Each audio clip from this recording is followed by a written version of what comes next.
discutir sobre a água e sobre os desafios e perspectivas diante dos Objetivos de Desenvolvimento Sustentável. Vocês já ouviram falar dos ODS? Já ouviram falar dos Objetivos de Desenvolvimento Sustentável, apresentados pela ONU? Apresentado pela ONU, também apresentado pelo Brasil, tendo em vista que o Brasil é país membro das discussões que dizem respeito a todos no planeta, das principais discussões que dizem respeito a todo o planeta. Nessa semana, por exemplo, encerrando-se ontem, nós tivemos o 8º Fórum Mundial sobre a Água. Um dos principais eventos em termos mundial, promovidos pela ONU, ou fundamentados nas diretrizes da ONU, sediado no Brasil. Mais uma vez, o Brasil conquista espaço para sediar um evento internacional de grande porte e de grande valor para toda a humanidade. Lembre-se, e vejam só o que eu estou dizendo, para toda a humanidade. Não é para o Brasil ou não é para alguém específico. São para todos que habitam o planeta Terra. E aí a gente tem que pensar, não sei, na administração vocês gostam muito de utilizar o termo globalização. Então devemos estabelecer um pensamento globalizado com relação à necessidade da água para a manutenção do planeta, à necessidade da água para a manutenção da nossa existência. Então vamos conhecer hoje um pouco sobre os Objetivos de Desenvolvimento Sustentável. Na outra apresentação, ou no primeiro evento de sustentabilidade que nós tivemos, eu apresentei os 17 objetivos que a ONU apresenta como diretrizes para os próximos 15 anos. Então você já tem aí. Lembrando que os Objetivos de Desenvolvimento Sustentáveis foram apresentados no ano de 2015 e até 2030 nós temos como parâmetro a resolução dos problemas que cada objetivo apresenta para nós. Para nós não brasileiros apenas, mas como falei anteriormente, todos os habitantes do planeta Terra.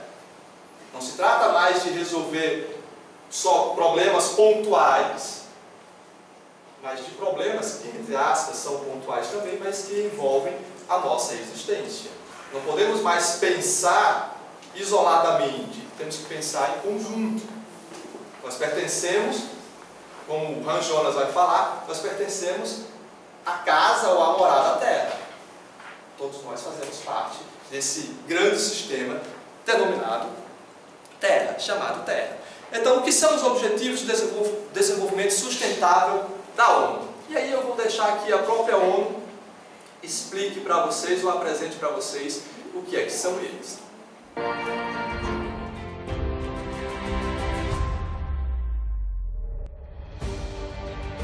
The United Nations General Assembly was the scene of a celebration in 2015, when 193 member countries adopted the Sustainable Development Goals, a unanimous commitment to end poverty, fight inequality, and tackle climate change.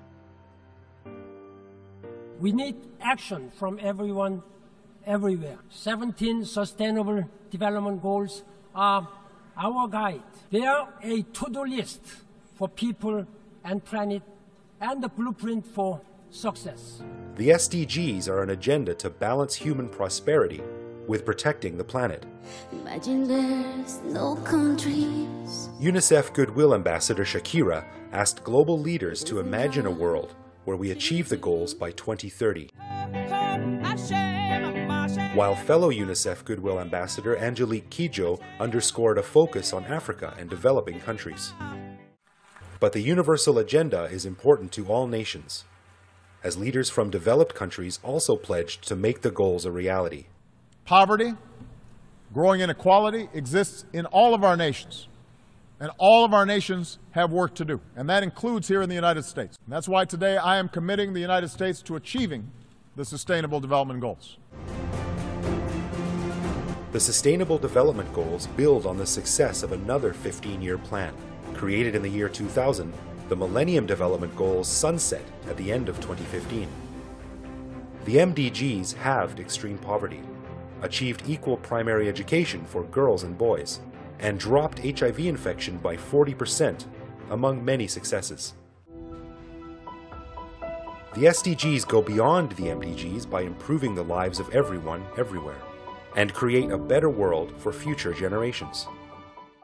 Today, we are 193 young people representing billions more the youngest Nobel Peace Laureate, Malala, calls on world leaders to keep their promise to every child. Each lantern we hold represents the hope we have for our future because of the commitments you have made to the global goals.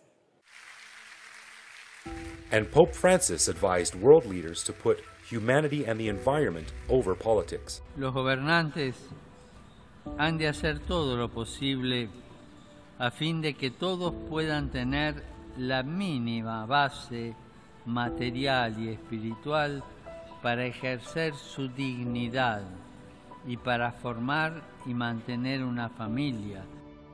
193 nations unanimously committed to the Sustainable Development Goals. It is so decided. But the journey starts here. Now's the time to take global action for local results and move our people and planet towards a sustainable future. Então, bora lá. 193 nações se reuniram em 2015 para avaliar os progressos diante dos Objetivos de Desenvolvimento do Milênio, né, e produzir um novo texto que serviria de base para os próximos 15 anos. Então vejam só, em 2015, nós estamos em 2018, então já estamos atrasados com relação à apresentação no Brasil dos Objetivos de Desenvolvimento Sustentável. Alguns de vocês desconheciam o que eram os Objetivos de Desenvolvimento Sustentável. Nunca haviam ouvido falar sobre esses 17 objetivos. São 17 objetivos, 169 metas que foram construídas para que pudéssemos caminhar no sentido de produzir ou de promover a nossa própria existência. Porque a nossa existência é quem está em risco. E ela está em risco por quê? Porque nós estamos enfrentando, parece não existir, ou temos muitas vezes a ideia equivocada de que não existe crise. De quê? De falta de água e da produção de alimentos. Mas a ONU, há vários anos, vem alertando com relação a esses dois problemas, esses dois grandes problemas, de falta d'água e da produção de alimentos. Que falta d'água? Falta de água com relação a suprir as nossas necessidades. Eu preciso ter água potável para ter uma boa vida. Eu preciso ter água em condições de favorecer o meu desenvolvimento. Então, os países se reuniram para definir os objetivos que iriam servir de guia, de base, para os próximos 15 anos. Então, até 2030, nós temos que cumprir esses 17 objetivos. E aí uma questão: o nosso país está se empenhando para cumprir esses objetivos? O meu estado está se empenhando para cumprir esses objetivos? A minha cidade está se empenhando para cumprir esses objetivos? Qual o meu papel diante disso? Qual o meu papel diante da necessidade de alcançarmos resultados positivos com relação a cada um desses objetivos? Nosso papel de fundamental importância. Oi? Tem que apresentar os objetivos. Tem que apresentar os objetivos, temos que discutir esses objetivos e temos que agir. Não estamos mais no momento de ficar apenas na reflexão. Temos que colocar todo o nosso conhecimento em prática. Ontem eu ia trabalhar, aí eu vi o cara lavando o carro com a mangueira. Eu fiquei, deu vontade de dizer assim, arruma um balde, enche o balde e vai lavando. E ele tá nem aí, lavando e gastando a água mesmo. Lavando e gastando a água. Em casa nós fazemos isso no nosso banho, ao escovar os dentes. A gente não... Quase que eu dava um rela nele, mas eu fiquei... Pensamos que a água sai simplesmente da torneira. Temos uma ideia equivocada com relação a isso. A gente pensa que a água simplesmente sai da torneira, que é só abrir a torneira e a água vem. Mas não é tão simples assim. Não é tão simples assim. Então nós estamos... Vocês lembram da Rio 92? Olha só, em 1992, parece até um século, né? Mas o Brasil já tinha sediado outros dois importantes eventos que tratavam basicamente do mesmo tema, ou dos mesmos temas. A questão ainda é sustentabilidade, a questão ainda é definirmos metas com relação à nossa própria existência. Objetivos com relação à nossa própria existência. 20 anos depois tivemos a Rio+20. E agora tivemos o Fórum Mundial sobre a Água. Quarta-feira, ou dia 22, nós tivemos o Dia Mundial da Água. Vocês sabiam disso? Não. Alguns sabiam, outros não. Por que todos não sabiam? Porque parece que nós não damos a relevância ou a importância necessária para as discussões que deveriam motivar a pauta ou a agenda do dia na atualidade. O tema da sustentabilidade é de fundamental importância. Por quê? Porque o que está em risco é a nossa existência. Temos que encarar isso de uma forma mais positiva. Nós temos que encarar cada um desses objetivos de uma forma mais contundente. Então a ONU nos diz o seguinte: a nova agenda de desenvolvimento propõe uma ação mundial. É mundial, como já falei anteriormente. Não diz respeito a um único planeta ou a uma única comunidade. Não diz respeito a um estado específico do Brasil. Todos devemos nos unir, todos devemos ter conhecimento dos objetivos de desenvolvimento sustentável, todos devemos participar das discussões e começar a colocar em prática as ações necessárias para alcançar os objetivos e metas apresentados pela ONU. Que o Brasil fez parte, o Brasil ajudou na construção, o Brasil firmou um pacto, o Brasil assinou. E depois a gente vai discutir um pouco com relação a se comprometer com uma ideia e não cumprir. É falsidade? Não sei, a gente vai discutir isso. Certo? Coordenado entre os governos, as empresas, a academia e a sociedade civil. Então vejam só, não é apenas para os nossos governantes. As empresas também devem discutir com relação a isso? Sim. A academia aqui no caso, as escolas, as universidades devem discutir? Sim. Todos devemos discutir. A sociedade civil, eu preciso estar ligado a uma universidade para discutir sobre os temas relacionados aos ODS? Não, não preciso. Porque eu sou um ente social. Eu sou, segundo Aristóteles, um animal político. Eu tenho a necessidade de fazer política. Mesmo até que eu não tenha necessidade, eu devo fazer política. Porque, segundo Aristóteles, naturalmente eu sou um indivíduo social. Nós já nascemos em sociedade. E a nossa vida social depende das ações individuais. Também das ações individuais. Eu sempre gosto de contar a história do beija-flor. Lembram? Não sei se eu sempre ouvi isso quando era criança na escola. Tem um incêndio na floresta e os animais começam a fugir e o beija-flor vai lá no rio, traz água no bico e tenta, entre aspas, apagar o incêndio. Os outros animais: pô, beija-flor, você não está vendo que você não vai conseguir apagar o incêndio? Eu sei, mas eu estou fazendo a minha parte. Então, imaginem só, se cada um de nós passarmos a agir. Se todos nós passássemos a agir, nós teríamos um mundo diferente, nós teríamos uma realidade diferente? Provavelmente sim. Não é apenas no campo das ideias que nós vamos encontrar isso. E aí eu trago uma frase aqui do Hans Jonas, nosso filósofo, um importante filósofo contemporâneo, que ele vai dizer o seguinte: o modo de toda responsabilidade é aquele do homem pelo homem. De fato, a reciprocidade está sempre presente. Vivendo entre seres humanos, sou responsável por alguém e também sou responsabilidade de outros. Essa frase está no texto Princípio Responsabilidade, do Hans Jonas. Ele vai dizer que a nossa existência, nós devemos nos colocar enquanto seres responsáveis um pelo outro. Eu sou responsável por ele, ele é responsável por mim. Enquanto responsável um pelo outro, nós vamos realizar ações no sentido de favorecer, no meu caso, favorecer o desenvolvimento dele, e no caso dele, favorecer o meu desenvolvimento. Vamos agir um pelo outro, de forma recíproca. Se isso é religioso ou não, não importa, mas parece que ou são ideias que estão presentes dentro da perspectiva que a ONU apresenta e que o Brasil, enquanto participante das discussões da ONU, assume de fato como guia, como molde para as suas ações. Desenvolvimento sustentável. O que é? Vocês já ouviram falar sobre desenvolvimento sustentável já tem uma ideia sobre o que seria o desenvolvimento sustentável. Em linhas gerais, nós podemos dizer que é o desenvolvimento que procura satisfazer as necessidades da geração atual, sem comprometer a capacidade de manutenção das futuras gerações.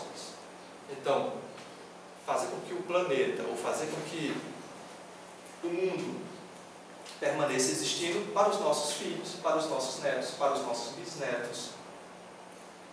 E os nossos netos não podem receber um planeta, não podem, entre aspas, pior do que ele é.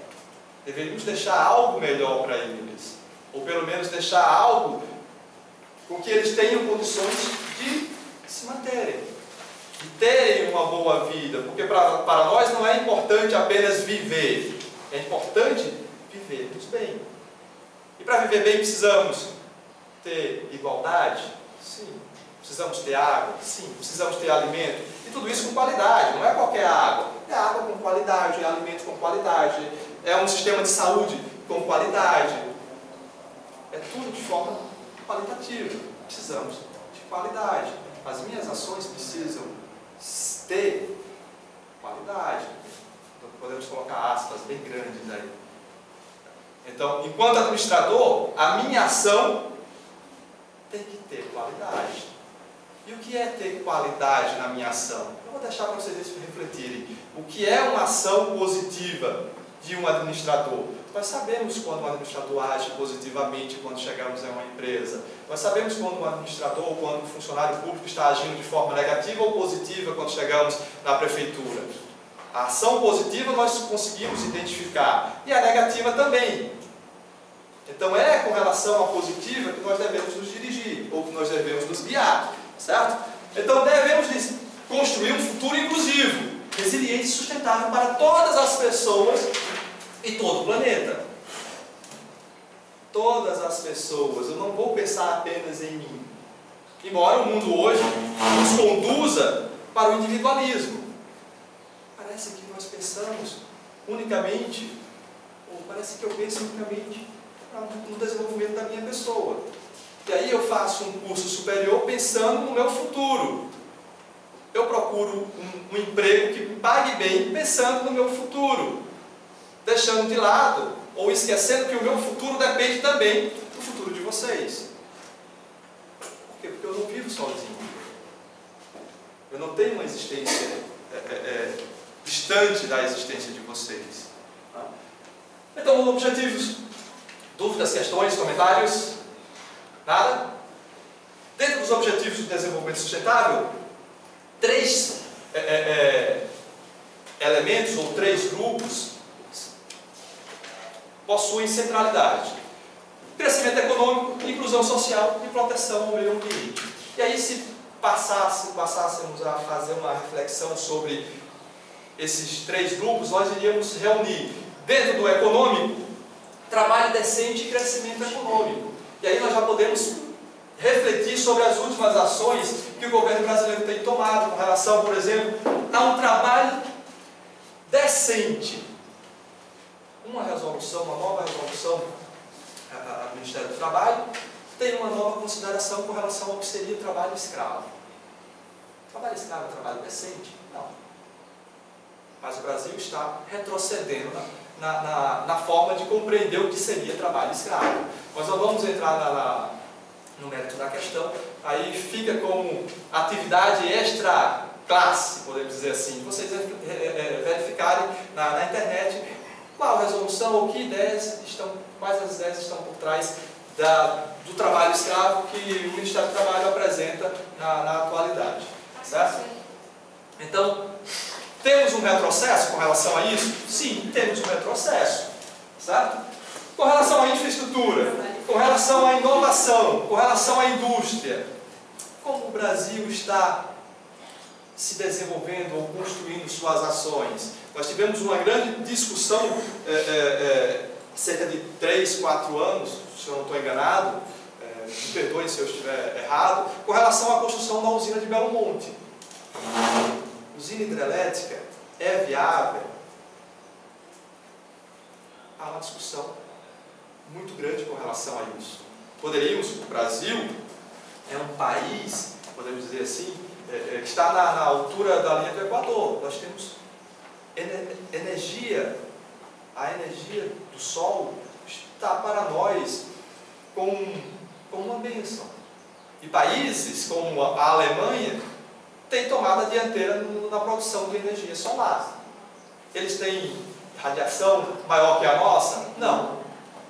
E por que nós insistimos em retirar comunidades de seu local de origem? Nós insistimos em acabar com ecossistemas com a construção de uma hidrelétrica. Então, é complicado. Aí vocês vão percebendo, o Brasil assina um acordo global e as suas ações parecem ser o contrário. Parece que estamos caminhando ao contrário. E um dos secretários da ONU já havia alertado isso. O Brasil é o país que mais retrocedeu, principalmente no que diz respeito às energias, à produção de energia. Redução das desigualdades. O Brasil tem reduzido as desigualdades? Em partes. Tem um dado também apresentado pela ONU, que de 2001 a 2015, houve sim redução das desigualdades, principalmente por conta das bolsas pagas pelo governo federal. Só que houve redução no pagamento dessas bolsas. Se há redução no pagamento dessas bolsas, então significa que o poder aquisitivo das pessoas diminui ou chega a zero. E aí há um aumento da desigualdade, há um aumento, ou ao que a ONU vai denominar de extrema pobreza. Mais de 1 bilhão de pessoas vivem na atualidade com menos de $2 por dia. Ou a extrema pobreza significa que o indivíduo vive com $1 por dia. Em 30 dias nós temos $30 por mês. Mais de 1 bilhão de pessoas não têm condições de ter uma vida decente. Isso deveria mudar? Sim. Mudamos o panorama com relação às desigualdades, com relação à política de cotas. A política de cotas é importante? Sim, é importante. Mas é algo transitório? É para existir sempre? Não. Precisamos livrar-nos do preconceito que ainda existe e da distância que há entre comunidades carentes, entre comunidades pobres, entre as várias possibilidades que outro tem, do que aqueles que são historicamente colocados à margem. Certo? Consumo e produção responsáveis. No mundo capitalista, o consumo e a produção é responsável. Então vocês veem que uma série de impasses vão surgir diante dos objetivos apresentados pela ONU. Vou passar aqui rapidinho, porque a Amanda ainda vai fazer a apresentação dela. Temos que erradicar a pobreza. Um dos principais programas para a erradicação da pobreza, como já falei, são as bolsas, a Bolsa Família. Fome zero e agricultura sustentável. Né? São ideias que o governo brasileiro também tenta... Ainda existe isso. Oi? Fome zero. Como é? Ainda existe isso. Fome zero? Não, o mundo inteiro sofre, ou pelo menos algumas partes do mundo sofrem com relação à fome. O continente africano é um dos mais afetados com relação à fome. Não existe, mas é o nosso objetivo que todas as pessoas tenham um mínimo para ter uma boa qualidade de vida. Tá? Estamos longe disso. No Brasil, por exemplo, eu conheço pessoas que não podem fazer um lanche, tem que se contentar única e exclusivamente com café, almoço e janta. Ou apenas uma refeição. Ou apenas uma refeição por dia. Mas se nós formos avaliar, próximo a nós, vamos encontrar pessoas assim. E contam dinheiro para não faltar comida para o filho ou para ele mesmo. É complicado. Então, é um dos objetivos. Saúde e bem-estar. O nosso posto de saúde é adequado? E aí, vocês veem uma... Como é que é adequado? E aí vocês veem que todos esses objetivos, e a ONU frisa bem isso, eles se interrelacionam. Não vamos refletir um objetivo simplesmente isolado. Como, por exemplo, a erradicação da pobreza vai afetar com relação à saúde e o bem-estar. Se eu passo fome, eu vou ter saúde e bem-estar? Não. Com relação, um outro objetivo é com relação à educação. devemos educar a população. Se eu passo fome, eu vou ter uma boa educação? Não. Por quê? Porque eu não vou ter condições, as condições necessárias para, entre aspas, pensar na escola. Eu não penso com fome. Não penso. Não dá para pensar com fome. Certo, gente? Eu vou passar alguma coisa aqui. Cidades e comunidades sustentáveis, para a gente refletir. Maria é uma cidade sustentável? Maria é uma comunidade sustentável? Quais ações Maria desenvolve, ou o governo mariense desenvolve, para que se torne uma cidade sustentável? Nenhuma, né? Daqui a pouco a gente vai entrar. E aí, com relação mais específica ao nosso tema, nós temos água potável e saneamento. É a nossa temática. Hoje nós vamos discutir... A água que é na feira, você vê a cor da água de Maria. É o nosso objetivo 6, água potável e saneamento, é o nosso tema de debate, de discussão. Mas aí só para vocês refletirem, ou para vocês terem conhecimento. Objetivo 13º, ação contra a mudança global do clima. A expectativa é que o clima, a temperatura do planeta Terra se eleve a pelo menos 4 a 5 graus até 2050. Isso é muito. Isso é muito. Isso vai trazer sérios prejuízos, porque muda toda a dinâmica do planeta. E existem suposições com relação às mudanças que poderiam ocorrer. Suposições.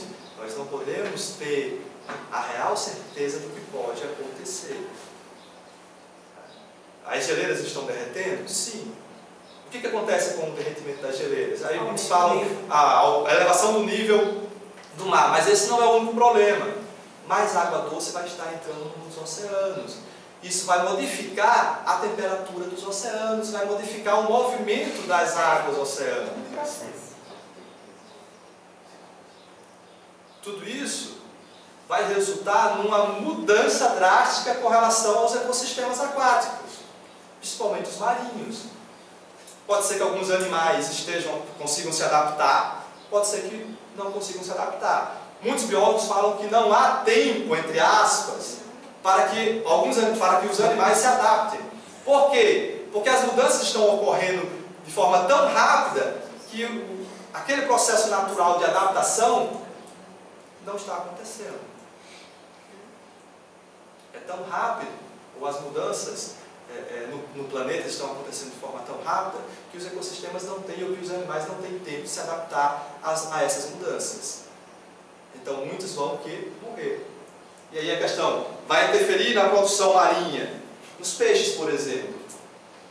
Muitas comunidades vivem da pesca. Muitas comunidades se alimentam daquilo que é produzido, entre aspas, nos oceanos. A fome vai aumentar? Vai. Sim, a fome vai aumentar. Certo? Vida na água, aí vocês veem. O clima vai interferir com a vida na água, a produção dos peixes. Essa água marinha, por exemplo, a água dos rios, a água dos mares, tem que ter qualidade para a existência da vida na água. Os manguezais, por exemplo. No Brasil, hoje, nós temos enfrentado uma luta muito grande com relação à manutenção dos manguezais. Por quê? Porque a maioria das pessoas acreditam que o mangue não serve para nada. O mangue é berçário da vida marinha. Em um provável tsunami, por exemplo, os manguezais podem servir como zona de amortecimento. E eu tenho umas imagens aqui de um trabalho que eu realizei em uma região de mangue lá em João Pessoa, e eu vou mostrar para vocês a situação de lá. Vida de ecossistemas terrestres. Afeta a vida na água? Sim. Afeta a qualidade da água? Sim. Então vocês veem que tudo se interrelaciona. Estão todos os temas relacionados um com o outro. Oi? Eu trouxe as fotos aqui, eu vou mostrar para vocês já. Certo? E aí, com relação à água, nós falamos que a Terra é um planeta azul. Que a Terra possui água em abundância. E eu trouxe esses gráficos aqui para mostrar para vocês que a situação é um pouco mais complicada do que a gente pensa. De toda a água do planeta, 97% dela se encontra nos oceanos. Isto é salgada. Então nós não temos a água em sua totalidade, ou em sua maior parte, disponível para o nosso consumo.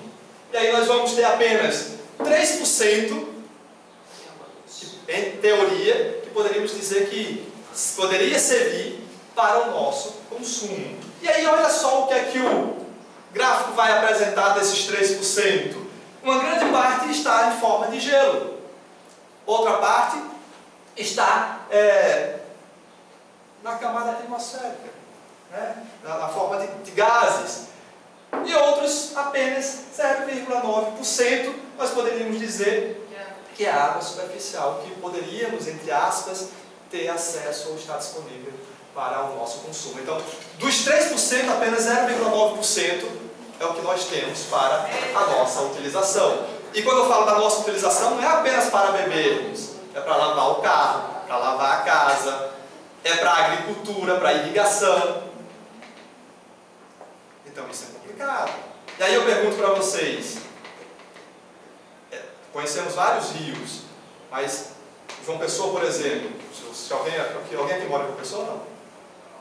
Mas se eu colocasse a seguinte pergunta para vocês, eu posso consumir a água do rio Sanhauá? Não. Rio Paraíba, lá na altura do João Pessoa? Rio Gramame? Então nós não temos mais esse acesso ou essa disponibilidade imediata da água. Porque grande parte é poluída, ou não está própria, ou não possui a mínima condição de consumo, ou pelo menos o consumo imediato. Desses rios, eu acho que o Sanhauá e o Paraíba, ali na altura de Cabedelo, já chegando para desaguar no mar, não comporta nem o contato com a água, porque extrapola os níveis de poluição. Tudo culpa da ação humana, né? Oi? Tudo culpa da ação humana. Tudo culpa da ação humana, da nossa ação. Então sou eu que estou agindo de forma equivocada. Somos nós que estamos agindo de forma equivocada. Com relação a isso, eu queria saber a sua opinião, com relação a técnicas que alguns países utilizam para dessalinizar a água do mar. E aí, com relação a isso, é importante se falar, porque a gente pode ressaltar uma coisa. Dentro dos objetivos de desenvolvimento sustentável, uma das ideias ou uma das metas é que aconteçam parcerias entre governos. Aqui no caso dos governos e empresas dos diversos países, no sentido de transmitir tecnologias.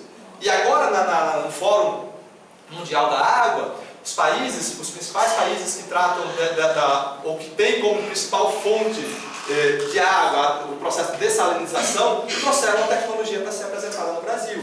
Alguns países, por exemplo, utilizam água, que seria água de esgoto, para o consumo humano também. E eles trouxeram para a apresentação os projetos e os equipamentos para demonstrar como que acontece essa purificação da água para que o indivíduo humano ele possa consumir essa água sem risco à sua saúde, sem risco à sua vida. Deveria haver um equilíbrio, né? Já que existem técnicas de dessalinização, de purificar a água, mas assim, a questão de não contaminar, né? A questão de não contaminar. Aqui em Campina Grande, se eu não estou enganado, tem uma comunidade, a água lá é bastante salgada, essa salobra, como o pessoal fala, né?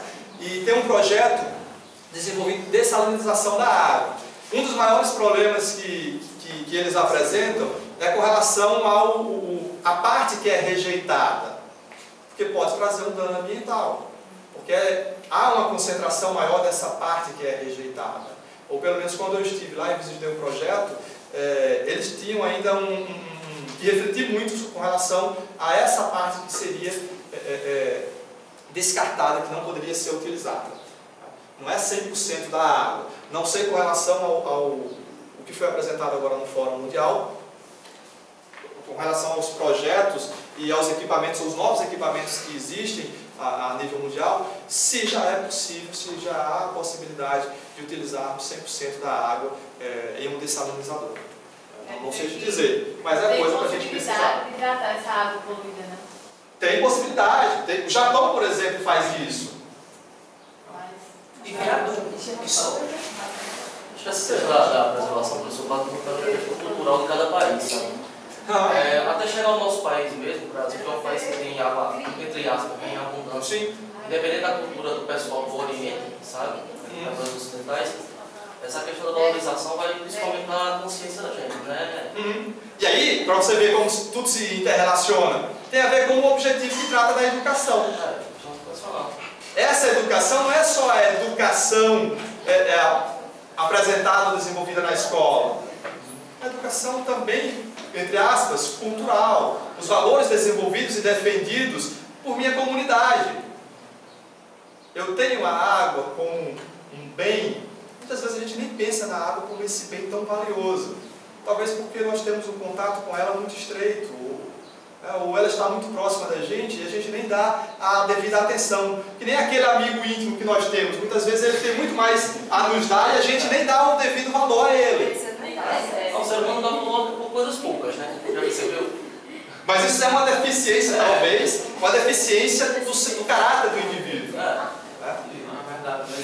Não me julguem com relação a essa afirmação. Eu estou dizendo, a questão de consciência é a questão de você bem saudável. Isso é verdade, né? A gente não sabe dar valor quando perde. Talvez ele só dê valor quando perde. Só dá valor quando perde. E o que chama mais atenção com relação a essa discussão na atualidade é que nós estamos perdendo a água e ainda não estamos dando o devido valor. É como se estivéssemos anestesiados diante da realidade.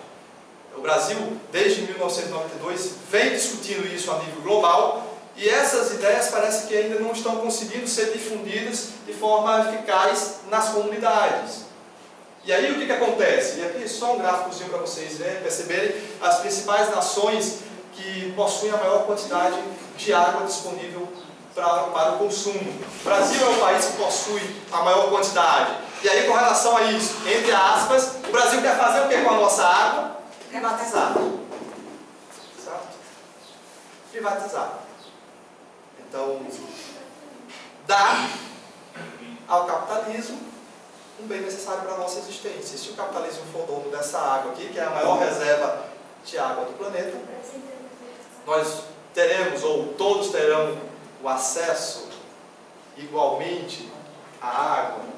Não sei como que seria, é complicado, há uma séria discussão com relação a isso. Vocês podem ir refletindo com relação a isso. Tem algumas ideias aqui nessa tabela que eu trouxe de alguns autores que trabalham as questões que envolvem o desenvolvimento urbano. Eu não vou falar de todas, eu não vou ler tudo, porque ainda temos uma boa parte de material para apresentar para vocês. Mas eu vou resumir naquilo que acontece com relação ao desenvolvimento urbano. Então, pelo menos os autores aqui, eles apresentam 3 estágios. Aquele estágio inicial, onde nós vamos construir as primeiras residências em um determinado local, em uma determinada área. E o que acontece nessa fase inicial? Nós vamos ter que desmatar a região para deixar o solo, entre aspas, ou a terra preparada para que eu possa construir a minha residência. Quando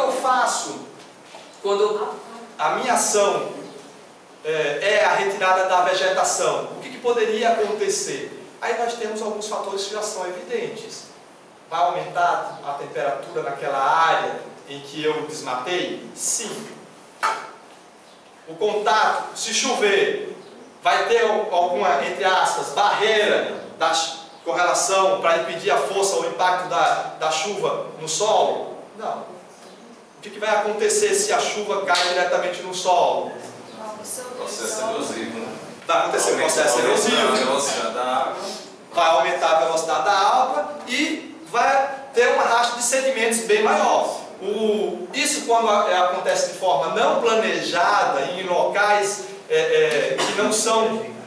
que não tem o solo não é tão compactado, não está tão compactado enquanto em outros locais, vai trazer sérios prejuízos que, se formos contabilizar os custos para tentar recuperar a área, fica totalmente inviável, como no caso das Mossorocas lá na praia de Tabatinga. Foi feito um loteamento numa área que deveria ser protegida, a área de Mata Atlântica, que deveria ser protegida e pelo menos por lei, protegida. foi feito um desmatamento para um loteamento. Só que com as primeiras chuvas, houve o ravinamento e depois o vossorocamento. Então, enormes vossorocas foram abertas lá na Praia de Tabatinga. Se vocês chegarem lá, vocês vão ver que ruas inteiras deixaram de existir. Por que Professor, essa isso? praia fica onde? Tabatinga? No Conde. João Pessoa. Na Conde é a cidade vizinha. Ah, é? Conde, você vai encontrar Tabatinga. A Praia do Amor, acho que já é de João Pessoa. A Praia do Amor é em Natal, não? Não. Aí vocês vão ter... Vocês vão ver que quando o indivíduo não pensa... E hoje nós temos o seguinte: para uma construção ou para uma obra desse porte, é necessário o quê? É necessário um estudo de impacto ambiental e a emissão de um relatório de impacto ambiental. Então, uma hora dessa para acontecer precisa de tudo isso. Mas por que ela aconteceu? Porque aí nós podemos falar com relação à ética. O indivíduo que fez o estudo, ele era ético? O indivíduo que emitiu o relatório, ele era ético? Eu não estou querendo julgar, não sei como foi o processo lá. Mas provavelmente, ou às vezes acontece, do indivíduo fazer um estudo e emitir um relatório, sendo viável a construção de determinado empreendimento, mas de uma forma equivocada. E por que isso? Porque ele quer favorecer alguém. Um exemplo é a construção do shopping, do Mandaria Shopping, aquela área. O exemplo é a construção do Mandaria Shopping, que o shopping foi construído sobre o rio Jaguaribe, para quem não sabe. Sobre rios eu posso construir alguma coisa? Não, não posso. Eu tinha que ter pelo menos 50 metros da margem esquerda e da margem direita. Eu estou sobre o rio, então não existe margem nenhuma protegida.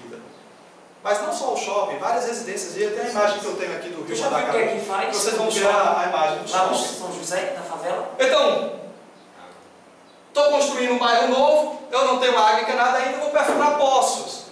O lençol freático vai sofrer. Né? Vou retirar a vegetação, vou construir fossas sépticas. Contaminação do solo, contaminação dos aquíferos, contaminação do lençol freático. Então esse é o primeiro estágio. Podemos falar da impermeabilização do solo. Vou construir ruas pavimentadas. Vão ter casas agora. Podemos colocar as casas, as ruas pavimentadas, as calçadas, como impermeabilização do solo. Isso significa o quê? O lençol freático vai haver um reabaixamento. Por quê? Porque não vai ter mais água para reabastecer o lençol freático. A água não vai estar infiltrando. Se há impermeabilização do solo, há um aumento na velocidade da água superficial. Então, nós vamos ter picos, ou uma grande possibilidade de enchentes. Por quê? Porque grande parte da água que antes era absorvida pelo solo e pelas plantas, agora ela vai escoar livremente pelos calçamentos. Então, vocês vejam a problemática que há numa construção de um bairro. Sem falar que ali vai ser criado um microclima. A temperatura é mais agradável à sombra de uma árvore ou à sombra de algo produzido pelo homem? Parece que a sombra de uma árvore é mais agradável. Então, há em alguns estudos já a comprovação de que 2, 3, 4 graus, da elevação de 2, 3, 4 graus em determinados ambientes. Por quê? Porque houve a impermeabilização do solo e a retirada da vegetação. Mari, pelo menos, é uma das cidades que possui a maior parte das ruas com vegetação, certo? No segundo estágio aqui, só para ressaltar, retirada total da vegetação, e aí os problemas vão só se ampliando, construção maciça de casas, desvio de rios próximos. Lá no shopping Manaíra, houve o desvio do rio Jaguaribe para o rio Mandacaru, depois eu vou mostrar para vocês, embora o canal natural ainda, o canal original ainda seja mantido. O esgoto sanitário não tratado ou tratado inadequadamente, que é o que ocorre em grande parte das cidades no mundo. E esse esgoto não tratado vai para onde? Vai para o rio. E do rio para o mar. Aí vocês vejam, eu estou poluindo os rios, consequentemente eu estou reduzindo a capacidade de manutenção da vida aquática nos rios e também da vida aquática dos oceanos, porque a água do rio vai para o mar. Certo? Eu acho que semana retrasada, todas as praias de João Pessoa estavam proibidas para banho. As pessoas parece que nem ligam para isso, ou elas não procuram se informar e saem no JPB.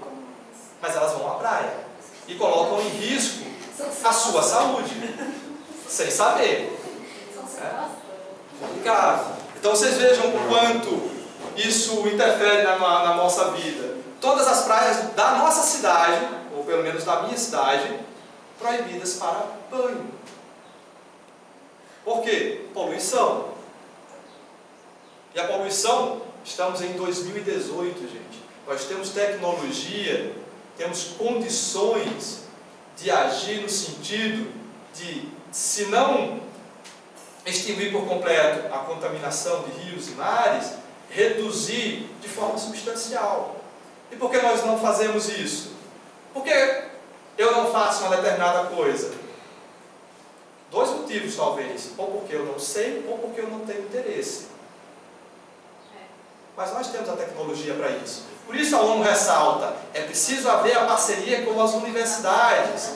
Porque não é Chiquinho que, desculpem, não estou sendo preconceituoso, mas não é Chiquinho que vai fornecer as ideias referentes ao projeto X, Y ou Z, que dizem respeito ao administrador, por exemplo, que dizem respeito ao biólogo. Como o meu avô falava, cada macaco no seu galho. Eu vou colocar para ser secretário do meio ambiente alguém que entenda sobre o meio ambiente, para ser secretário da saúde alguém que entenda da saúde e que possa trazer ideias, não só ideias novas, mas ideias de referência para o desenvolvimento da saúde, da educação. Quais as melhores pessoas para apresentar essas ideias? Elas estão na academia. Lembram da disciplina de metodologia? A ciência tem que, aos poucos, assumir o seu papel na sociedade e nós devemos deixar de lado as ideias do senso comum. Muitas vezes, pela ideia do senso comum, eu olho assim para um gráfico que diz que a Terra possui água em abundância, ou o planeta azul, a Terra tem água demais. Eu chego lá na praia e eu vejo que aquela água ali, nem toda a população do planeta vai beber um dia, não tem como beber aquela água toda. E aí eu não faço nada. Então eu preciso deixar que a ciência continue, ou possa, pelo menos, apresentar as ideias que devem servir de base ou de fundamento para as nossas ações. É o arquiteto, de forma honesta, que vai construir, ou que vai nos fornecer os projetos. E todo e qualquer projeto, não. Hoje nós falamos, ou a ONU sugere que sejam desenvolvidos projetos sustentáveis. Em um dos relatórios que a ONU apresentou, estou só adiantando, sugere que sejam apresentadas soluções baseadas na natureza. Como, por exemplo, lá no... Alguém já foi no Hiper de João Pessoa, da BR? Vocês viram que ali tem, entre aspas, um canal feito pelo homem? Bom, aquele lá agora é feito pelo homem porque é todo de concreto. Né? Então, isso não é uma solução baseada na natureza. E ali é o Rio Jaguaribe, viu, gente? Ali não é esgoto, ou pelo menos agora parece ser só esgoto. Mas é o Rio Jaguaribe, certo? A ideia é que aquilo, ou que aquele canal, não tivesse concreto, ou não tivesse cimento. Não precisava daquilo. Era só ter o próprio leito do rio, o próprio canal do rio, com areia. Esse documento foi publicado, foi realizado em 2015, mas foi colocado ao público? Sim, a ONU faz isso. Só que a ONU não pode fazer tudo. Todos os países que assumiram, não só os que assumiram, mas eles são responsáveis pela transmissão dessas ideias. As universidades deveriam também assumir a responsabilidade por transmitir essas ideias. As escolas deveriam assumir a responsabilidade por transmitir essas ideias. Buscar essa parceria entre isso. Buscar essa parceria. E independente dessa parceria, lembra da história do Beija-Flor? Eu tenho a responsabilidade de me informar com relação a isso. Nesse mês de março, muitos canais apresentaram que o Brasil estaria sediando, que estava sediando ao 8º Fórum Mundial sobre a Água. Quantas pessoas foram pesquisar sobre isso? Nós comemoramos no dia 22 de março o Dia Mundial da Água.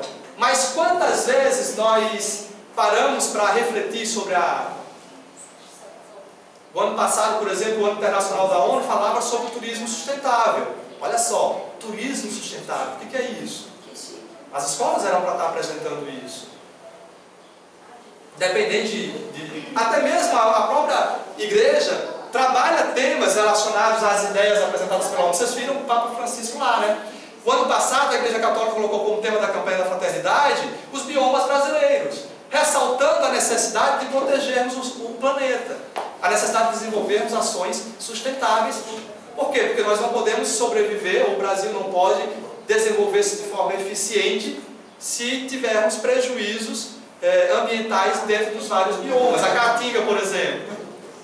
É como o colega falou ali, a questão é um processo cultural, então... Um processo cultural que aos poucos precisa ser resolvido. Teria que ter uma lei que o brasileiro parece só faz algo assim. Mas aí é que está.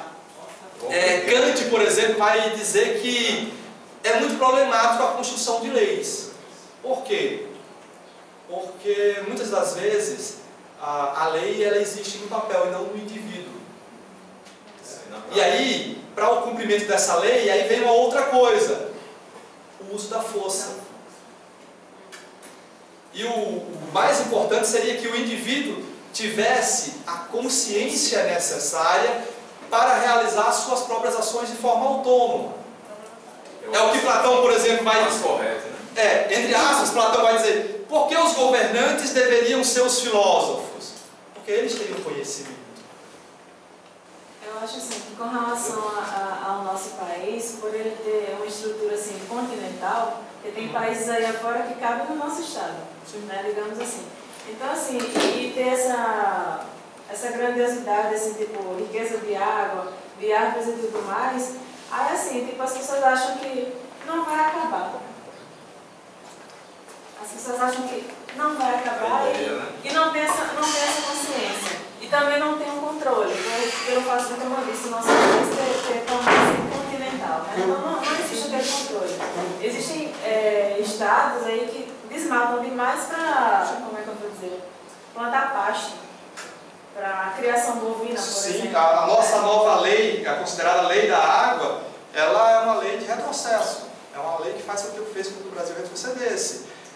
Eu trouxe como sugestão, eu ia apresentar hoje, mas como é um vídeo longo, não vou apresentar, vou deixar os slides aqui com o Neto e ele vai passar para vocês assistirem. Então, nós reduzimos as áreas de proteção. Reduzimos as áreas que deveriam ser protegidas, não porque o Brasil é mais bonito que os outros países, mas que deveriam ser protegidas por uma questão de necessidade. Qual a necessidade? A nossa existência. Essa forma está colocando a arma na cabeça, fazendo roleta russa. Aí, como você mesmo falou, pelo senso comum, assim... Pelo senso comum. O que todo mundo acredita que é uma abundância de tudo, então não precisa ter esse cuidado todo. Então aí a gente vê países pequenos que não têm tantos recursos assim, eles cuidam justamente porque não tem. Né? E aí nós vimos lá em ciência política. Existem várias ideologias? Sim. Essas ideologias, muitas vezes, elas conseguem induzir o indivíduo? Sim. Algumas leis são construídas seguindo certas ideologias? Sim. Qual bancada construiu e elegeu, entre aspas, a lei da água? A bancada ruralista. Por quê? Porque ela queria mais pasto. Ou ela queria mais área para plantar. Questão de interesse. Sem a devida avaliação e a devida análise do que deveria ser realizado para que pudéssemos ter uma coexistência. Só que o granfino lá, entre aspas, talvez ele pense nisso: aqui não vai faltar água nunca, eu compro água mineral. Eu tenho uma caixa de 10 mil litros aqui, ou eu posso cavar um poço. Eu não penso no povo. Aí vocês vejam, por que eu sempre costumo falar sobre a religião? Porque a religião tem um papel importante no desenvolvimento social. Porque se o indivíduo é religioso, ele vai pensar no outro. Ou pelo menos eu acredito que essa é a lógica. E se ele pensa no outro, ele não vai realizar ações que poderiam trazer prejuízos para o outro. Ótimo. Se o indivíduo não é religioso, eu ficaria contente se ele fosse cientista. Ou se ele fosse acadêmico ou intelectual. Porque o indivíduo que é intelectual, verdadeiramente intelectual, ou cientista, ou profissional de fato, ele vai pautar suas ações na ética. E se o indivíduo pauta suas ações na ética, ele vai pensar no outro. Como Leonardo Boff vai dizer, vou pensar no outro de forma em que a minha ação com relação ao outro tem que ser uma relação de cuidado. De responsabilidade. Uma relação de responsabilidade. E essa relação de cuidado, essa relação de responsabilidade, parece não existir em muitas das pessoas. E por quê?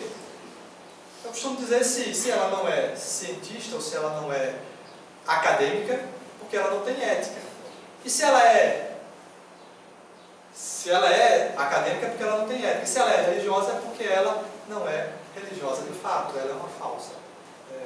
Possui uma falsa religião. Entendeu?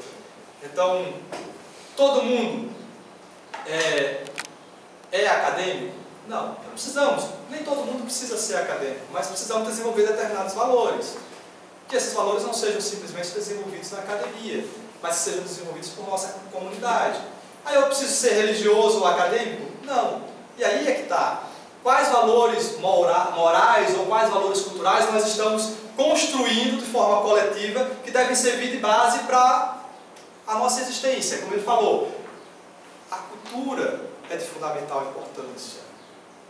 Mas quais valores nós estamos construindo hoje no Brasil, em termos culturais?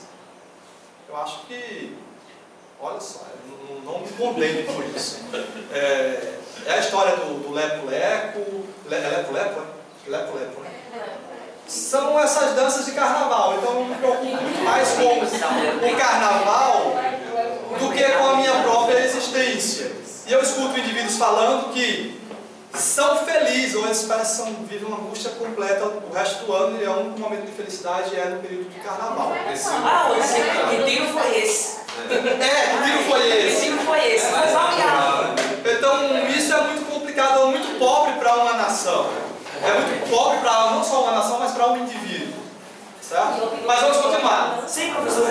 Só uma observaçãozinha. Aqui, nesse exemplo da água que você está falando sobre a cultura, ou principalmente que eu conheço na educação. Aqui a gente tem, então, nessa mulher aqui da zona rural, a gente tem algumas vertentes d'água. Sim. O povo aqui, no tempo que eu trabalhei na Secretaria da Educação, tinha o hábito, a gente tinha recebido a comunicação do IBAMA, alguns órgãos de fiscalização, pedindo para a gente trabalhar com algum projeto de conscientização das pessoas para não colocarem animal dentro desses lugares. Aí a gente saiu, né, ali pela zona rural, tentando conscientizar o povo. Menino, como foi na outra semana que a gente tinha acabado isso, que a gente ia começar de novo, tentar fazer isso todos os meses, atearam fogo. Colocaram fogo de Jesus Cristo, acabaram com a vegetação inteira. Era cheio de água, chega e ficava escorrendo. Porque a gente tem uma barragem aqui embaixo, que é Nossa Senhora de Lourdes.